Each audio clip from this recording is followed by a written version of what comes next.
नमस्कार दोस्तों, शास्त्रों में लिखा है कि जो स्त्री पुरुष श्रावण मास में सोमवार का विधिवत व्रत करके कथा सुनते हैं उनकी सभी इच्छाएं पूरी होती हैं। तो आइए हम जानते हैं इस कथा के बारे में।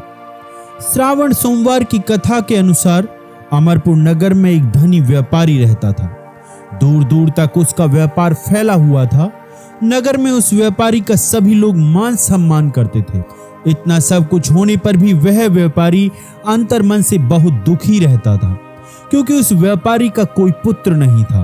दिन रात उसे एक ही चिंता सताती रहती थी, उसकी मृत्यु के बाद उसके इतने बड़े व्यापार और धन संपत्ति को कौन संभालेगा। पुत्र पाने की इच्छा से वह व्यापारी प्रति सोमवार भगवान शिव की व्रत पूजा किया करता था। सायंकाल को व्यापारी शिव मंदिर में जाकर भगवान शिव के सामने घी का दीपक जलाया करता था।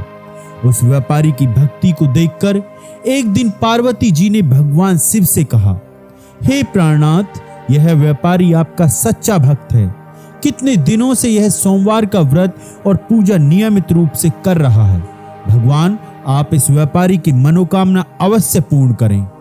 भगवान शिव ने मुस्कुराकर कहा, हे पार्वती, इस संसार में सबको उसके कर्म के अनुसार फल की प्राप्ति होती है। प्राणी जैसा कर्म करते हैं उन्हें वैसा ही फल प्राप्त होता है। इसके बावजूद पार्वती जी नहीं मानी। उन्होंने आग्रह करते हुए कहा, नहीं प्राणनाथ, आपको इस व्यापारी की इच्छा पूरी करनी ही पड़ेगी। यह आपका अनन्य भक्त है। प्रति सोमवार आपका विधिवत व्रत रखता है और पूजा अर्चना के बाद आपको भोग लगाकर एक समय भोजन ग्रहण करता है। आपको इसे पुत्र प्राप्ति का वरदान देना ही होगा। पार्वती जी का इतना आग्रह देखकर भगवान शिव ने कहा, तुम्हारे आग्रह पर इस व्यापारी को मैं पुत्र प्राप्ति का वरदान देता हूँ, लेकिन इसका पुत्र 16 वर्ष से अधिक जीवित नहीं रहेगा। उसी रात भगवान शिव ने स्वप्न में उस व्यापारी को दर्शन देकर उसे पुत्र प्राप्ति का वरदान दिया और उसके पुत्र के 16 वर्ष तक जीवित रहने की बात भी बताई। भगवान के वरदान से व्यापारी को खुशी तो हुई, लेकिन पुत्र की अल्पायु की चिंता ने उस खुशी को नष्ट कर दिया। व्यापारी पहले की तरह सोमवार का विधिवत व्रत करता रहा। कुछ महीने पश्चात उसके घर अति सुंदर पुत्र प्राप्त हुआ। पुत्र जन्म से व्यापारी के घर में खुशियां भर गईं। बहुत धूमधाम से पुत्र जन्म का समारोह मनाया गया। व्यापारी को पुत्र जन्म की अधिक खुशी नहीं हुई, क्योंकि उसे पुत्र की अल्पायु के रहस्य का पता था। यह रहस्य घर में किसी को नहीं मालूम था। विद्वान ब्राह्मणों ने उस पुत्र का नाम अमर रखा। जब अमर 12 वर्ष का हुआ तो शिक्षा के लिए उसे वाराणसी भेजने का निश्चय हुआ। व्यापारी ने अमर के मामा दीपचंद को बुलाया और कहा कि अमर को शिक्षा प्राप्त करने के लिए वाराणसी छोड़ आओ। अमर अपने मामा के साथ शिक्षा प्राप्त करने के लिए चल दिया।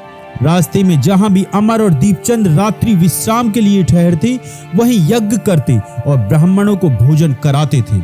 लंबी यात्रा के बाद अमर और दीपचंद एक नगर में पहुंचे। उस नगर के राजा की कन्या के विवाह की खुशी में पूरे नगर को सजाया गया था। निश्चित समय पर बारात आ गई, लेकिन वर का पिता अपने बेटे के एक आंख से काने होने के कारण बहुत चिंतित था। उसे इस बात का भय सता रहा था कि राजा को इस बात का पता चलने पर कहीं वह विवाह से इनकार न कर दे, इससे उसकी बदनामी होगी। वर के पिता ने अमर को देखा तो उसके मस्तिष्क में एक विचार आया। उसने सोचा, क्यों न इस लड़के को दूल्हा बनाकर राजकुमारी से विवाह करा दूं। विवाह के बाद इसको धन देकर विदा कर दूंगा और राजकुमारी को अपने नगर में ले आऊंगा। वर के पिता ने इसी संबंध में अमर और दीपचंद से बात की। दीपचंद ने धन मिलने के लालच में वर के पिता की बात स्वीकार कर ली। अमर को दूल्हे के वस्त्र पहनाकर राजकुमारी चंद्रिका से विवाह करा दिया गया। राजा ने बहुत सा धन देकर राजकुमारी को विदा किया। अमर जब लौट रहा था तो सच नहीं छिपा सका और उसने राजकुमारी की ओढ़नी पर लिख दिया, राजकुमारी चंद्रिका, तुम्हारा विवाह तो मेरे साथ हुआ था। मैं तो वाराणसी में शिक्षा प्राप्त करने जा रहा हूँ। अब तुम्हें जिस नवयुवक की पत्नी बनना पड़ेगा वह काना है। जब राजकुमारी ने अपनी ओढ़नी पर लिखा हुआ पढ़ा तो उसने काने लड़के के साथ जाने से इनकार कर दिया। राजा ने सब बातें जानकर राजकुमारी को महल में ही रख लिया। उधर अमर अपने मामा दीपचंद के साथ वाराणसी पहुंच गया। अमर ने गुरुकुल में पढ़ना शुरू कर दिया। जब अमर की आयु 16 वर्ष पूरी हुई तो उसने एक यज्ञ किया। यज्ञ की समाप्ति पर ब्राह्मणों को भोज कराया और खूब अन्न वस्त्र दान किए। रात को अमर अपने शयन कक्ष में सो गया। शिव के वरदान के अनुसार शयनावस्था में ही अमर के प्राण पखेरु उड़ गए। सूर्य उदय पर मामा अमर को मृत देखकर रोने पीटने लगा। आसपास के लोग भी एकत्र होकर दुख प्रकट करने लगे। मामा के रोने विलाप करने के स्वर समीप से गुजरते हुए भगवान शिव और माता पार्वती ने भी सुने। पार्वती जी ने भगवान से कहा, प्राणनाथ, मुझे इसके रोने के स्वर सहन नहीं हो रहे हैं, आप इस व्यक्ति के कष्ट अवश्य दूर करें। भगवान शिव ने पार्वती जी के साथ अदृश्य रूप में समीप जाकर अमर को देखा तो पार्वती जी से बोले, पार्वती, यह तो उसी व्यापारी का पुत्र है। मैंने इसे 16 वर्ष की आयु का वरदान दिया था, इसकी आयु तो पूरी हो गई। भगवान शिव से पार्वती जी ने पुनः निवेदन किया, हे प्राणनाथ, आप इस लड़के को जीवित करें, नहीं तो इसके माता पिता पुत्र की मृत्यु के कारण रो रो कर अपने प्राणों का त्याग कर देंगे। और इस लड़के का पिता तो आपका परम भक्त है, वर्षों से सोमवार का व्रत करते हुए आपको भोग लगा रहा है। पार्वती जी के आग्रह करने पर भगवान शिव ने उस लड़के को जीवित होने का वरदान दिया और कुछ ही पल में वह जीवित होकर उठ बैठा। शिक्षा प्राप्त करके अमर मामा के साथ अपने नगर की ओर चल दिया। दोनों चलते हुए उसी नगर में पहुंचे जहां अमर का विवाह हुआ था। उस नगर में भी अमर ने यज्ञ का आयोजन किया। समीप से गुजरते हुए नगर के राजा ने यज्ञ का आयोजन देखा। राजा ने अमर को तुरंत पहचान लिया। यज्ञ समाप्त होने पर राजा और अमर उसके मामा को महल में ले गया और कुछ दिन उन्हें महल में रखकर बहुत सा धन वस्त्र देकर राजकुमारी के साथ विदा किया। रास्ते में सुरक्षा के लिए राजा ने बहुत से सैनिकों को भी साथ भेजा। दीपचंद ने नगर में पहुंचते ही एक दूत को घर भेजकर अपने आगमन की सूचना भेजी। अपने बेटे अमर के जीवित वापस लौटने की सूचना से व्यापारी बहुत प्रसन्न हुआ। व्यापारी ने अपनी पत्नी के साथ स्वयं को एक कमरे में बंद करके रखा हुआ था। भूखे प्यासे रहकर व्यापारी और उसकी पत्नी बेटे की प्रतीक्षा कर रहे थे।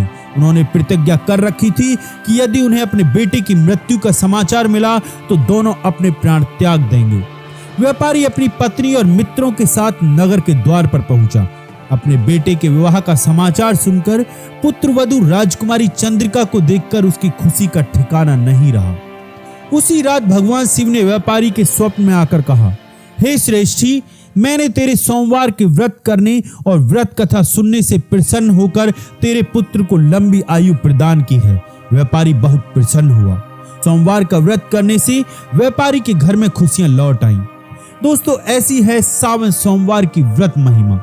आप भी सावन सोमवार का व्रत रखकर और इस कथा को सुनकर अपने जीवन को खुशियों से भर सकते हैं। अगर आपको ये वीडियो पसंद आया तो इस वीडियो को लाइक करें, सब्सक्राइब करें एंड शेयर करें। बहुत बहुत धन्यवाद। खुश रहिए।